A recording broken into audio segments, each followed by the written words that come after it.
beleza? Hoje nós vamos falar aqui um pouco sobre oração.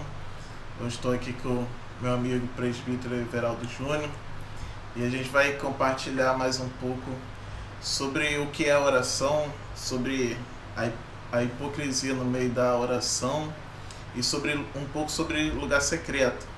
Primeiro nós vamos começar falando sobre a hipocrisia em Mateus 6, a partir do versículo 5, que na passagem em Mateus que Jesus começa a falar, explicar um pouco sobre oração.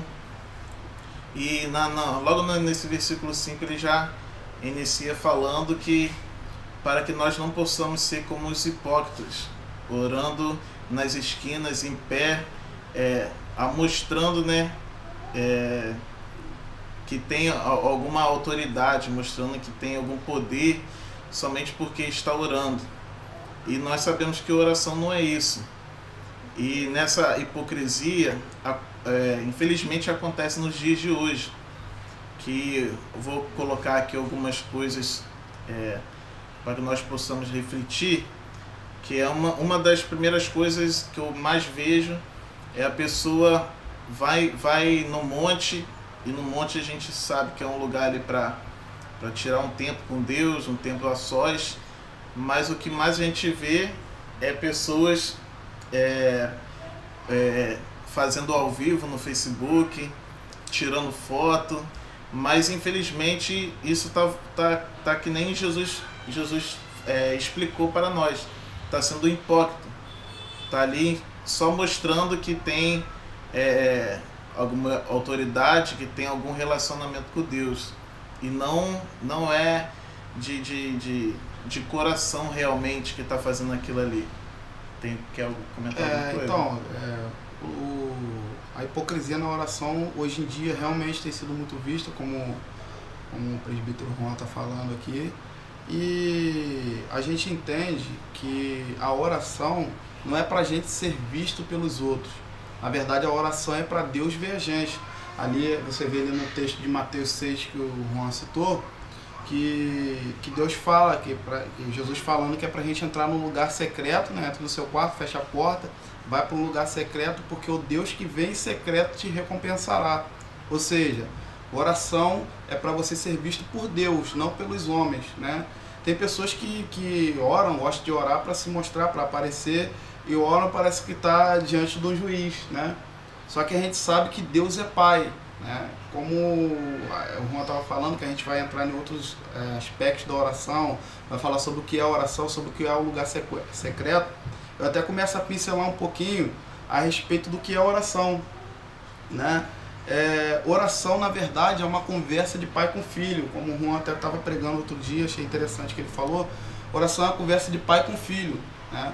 A palavra na oração, a conversa na oração não precisa ser com uma voz imposta, pode ser apenas com uma conversa. Como você falou, oração é uma conversa.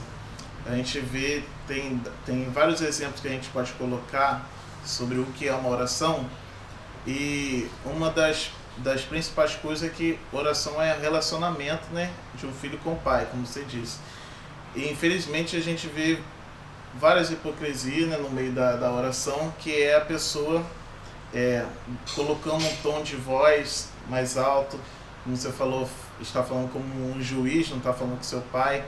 A gente pode dar um exemplo aqui, como se você fosse o meu pai, né? Eu não iria te pedir um dinheiro, dando exemplo, e falar como se você fosse meu pai, eu não ia falar, ó Pai Celestial, me dá um dinheiro aí. A gente ia pedir com mais carinho, com delicadeza. Então isso é o relacionamento, né, de um pai com filho. Uma coisa também quando a gente tem um costume, né, na igreja de pedir alguém para orar, ou em algum lugar público, no aniversário, e a pessoa fica com vergonha. E diz a famosa frase, né, eu não sei orar. E infelizmente automaticamente a gente já pensa que aquela pessoa não tem um relacionamento. Porque na verdade a oração é apenas uma conversa, né? Quem não sabe orar está dizendo que não sabe conversar, entendeu? É um papo, igual eu estou tendo um papo aqui com você, com o pessoal que vai ver o vídeo depois, né? apenas um papo, uma conversa de pai com filho. Entendeu? A gente não pode criar uma fantasia da oração. A oração é simples, entendeu? É simplicidade, né? E voltando àquele assunto lá da hipocrisia, né? Na oração, a gente aprende a ficar mais humilde, né? Jesus, ele fala bem assim, ó, aprendei de mim que sou manso e humilde de coração. E ele fala assim, ó, onde estiver 2 ou mais reunidos, né, em meu nome, ali estaria. Né? Ou seja, se a gente está aprendendo com Jesus, a gente não pode ser hipócrita, a gente tem que ser humilde, entendeu? Isso tudo vai linkando uma coisa com a outra. Agora eu queria, irmão, saber assim, a sua ideia sobre o lugar secreto. O que é um lugar secreto assim para você? O que você tem aí de ideia assim, em relação ao lugar secreto? Eu tenho uma opinião bem básica, né? bem simples sobre o lugar secreto, que é a pessoa ali tirar um tempo específico, né, para Deus, onde ali ela possa conversar, ter um relacionamento e chorar, né, se prostrar. A Bíblia diz em 1 Tessalonicenses, Paulo fala, né, que nós devemos orar sem cessar. Então a gente não tem como andar de olho fechado no meio da rua, ou ficar no nosso trabalho de olho fechado. A gente sempre fica ligado com Deus. Então por isso que eu acredito que Jesus pede para a gente tirar esse momento, né, para a gente ter um relacionamento a sós, para a gente conseguir recarregar nossas energias. Nós conseguimos tirar um tempo a sós para nos prostrarmos. Às vezes, em algumas reuniões, a gente não vai conseguir ter o mesmo êxito, né, a sós que nós temos no nosso secreto, no nosso devocional, do que em público, do que na igreja, em algum grupo de comunhão, célula, etc. Eu acho que eu tenho esse entendimento bem básico, bem simples, que é a pessoa poder se prostrar, se derramar a Deus ali naquele período. Entendi. O lugar secreto, ele é um ambiente que você consegue se entregar para Deus. Né? A gente estava até um dia aqui no culto que tem aqui em casa, uma senhora falou pra gente que o lugar secreto dela seria no banheiro. Né? Eu achei isso interessante. Tem pessoas que o apóstolo Eliseu, tem um lugar secreto dele no carro, né? Ele diz que quando está viajando ele no carro, ali é o lugar secreto, é o ambiente. Tem pessoas que realmente é o quarto de oração, um lugar secreto. Só que uma coisa que eu acho interessante, nenhuma pessoa tem êxito no ministério, êxito na vida pessoal, êxito como homem, como mulher de Deus sem oração. Entendeu? Eu nunca conheci uma biografia de um homem de Deus, ou um homem de Deus contemporâneo que tivesse êxito no ministério, que tivesse um ministério influente sem uma vida de oração no secreto. Entendeu? Por isso a importância da oração no secreto.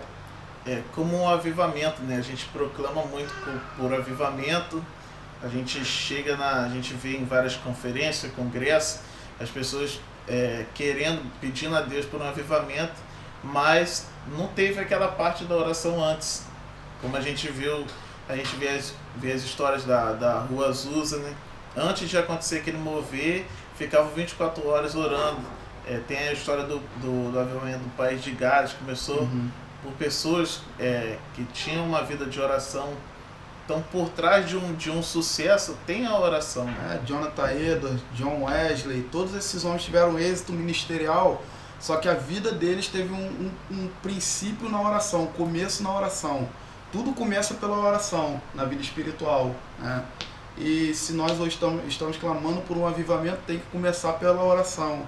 Não pela oração hipócrita lá dos fariseus, como hoje muitas pessoas fazem nos cultos, querem pôr a voz, querem achar que oram mais do que os outros, mas não pagam as contas, não são fiéis às esposas, né? No trabalho, não dá testemunho na escola. Né? Não tem um caráter, né? Não adianta se mostrar como uma pessoa espiritual, só que aquela oração não fez sentido ainda para a vida dela. Então a espiritualidade está no lugar secreto, cara. Quando a gente se manifesta em oração publicamente, tem que se manifestar. A igreja tem que orar em conjunto, como corpo. Só que a oração pública não é para manifestar que a gente é mais espiritual que ninguém. A oração pública é para manifestar a oração da igreja com o propósito de abençoar o reino de Deus. Né? Então, meu conselho é para você, para o Juan e para mim mesmo, é que ore, cara. Tenha uma vida de oração no lugar secreto. Amém. Então, agradeço aí a todos que possam assistir esse vídeo, né, compartilhar, refletir nesses assuntos, nesses mitos, nessas verdades, né? Infelizmente, em qualquer lugar a gente vai encontrar hipocrisia, mas que nós possamos viver a verdade, né? Viver o lugar, demonstrar em público o que a gente vive no lugar secreto. Amém? Que Deus abençoe. Valeu. Um abraço. Valeu.